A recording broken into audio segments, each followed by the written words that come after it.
در این ویدیو به این سوال پرتکرار جواب خواهیم داد که آیا باید وزنه‌های سنگین‌تری بلند کنیم یا تکرارهای بیشتری انجام بدیم. با مراجعه به مقالات علمی معتبر، با توجه به اینکه هدف شما از ورزش چیه، می‌خواید لاغر کنید، عضله بسازید یا به تناسب اندام برسید، این قضیه رو برای شما به صورت شفاف توضیح خواهیم داد. پس تا آخر این ویدیو همراه ما باشین. یک مطالعه در سال 2022 به این نتیجه رسید که افزایش وزنه و تعداد تکرار استراتژی‌های مناسبی برای تقویت عضلانی هستند.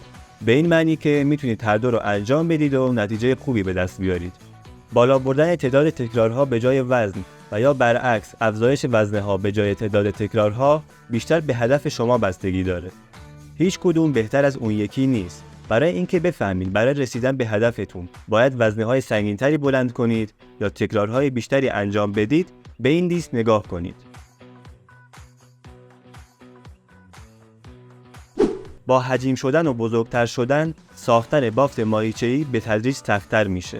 بنابراین اگه میخواید پیشرفت کنید، باید وزنه‌های سنگین‌تری بلند کنید و حجم تمرینی خودتون رو افزایش بدید. اوایل تمرین احتمالاً بتونید هر هفته 5 تا 10% وزنه اضافه کنید. به طور مثال بعد از چند جلسه باید بتونید از ددلیفت 45 کیلویی به ددلیفت 50 کیلویی برسید.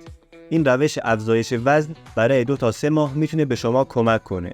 با این وجود اضافه کردن وزن اضافی به صورت هفتگی یک سقفی خواهد داشت و بدن دیگه تحمل افزایش بار رو نداره.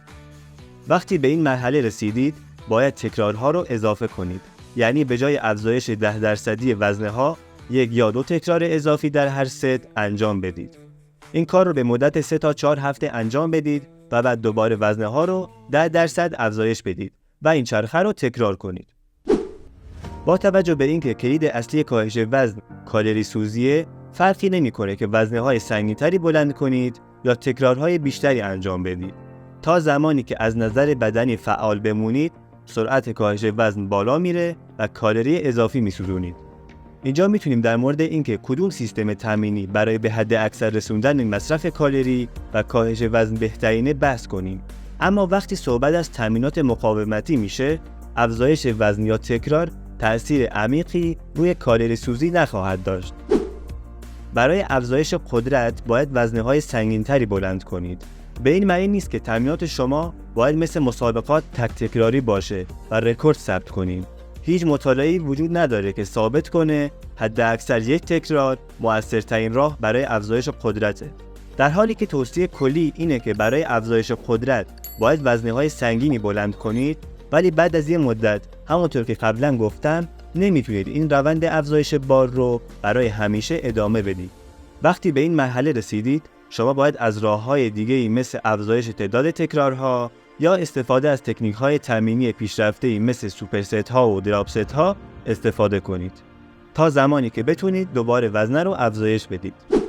برای حفظ تناسب اندام باید در تمرینات ثابت قدم بمونید. منحنی پیشرفت بعد از چند سال تمرین به یک خط صاف تبدیل میشه. اوایل بزرگتر و قوی‌تر شدن کار راحتیه، ولی با گذشت زمان سخت‌تر میشه و بعد از مدتی به اوج میرسید. در این مرحله فقط وظیفه شما نگهداریه.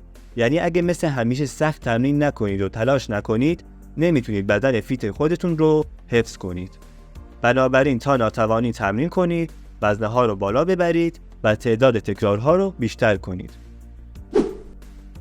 برای افزایش استقامت عضلانی نیاز به تمرین با تعداد تکرار بالایی داره.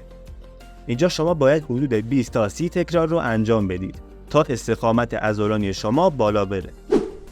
ممکنه به این مورد آخر بخندید، ولی یک لحظه فکرشو بکنید که کار دارید و از نظر زمانی محدود هستین و نمیتونید یک تمرین با کیفیت 90 دقیقه‌ای داشته باشین. در این حالت مجبورین که وزنه‌های سنگین‌تری بلند کنید. همه نمیخوان عضلانی بشن یا یک بدن کات سیکس پک داشته باشن. بعضیا هدفشون فقط ورزش و سلامتیه. ریاضی راحتی داره. 10 تکرار 2 برابر 5 تکرار طول میکشه. میتونین کل تمرین رو در حدود 30 تا 45 دقیقه تمام کنید.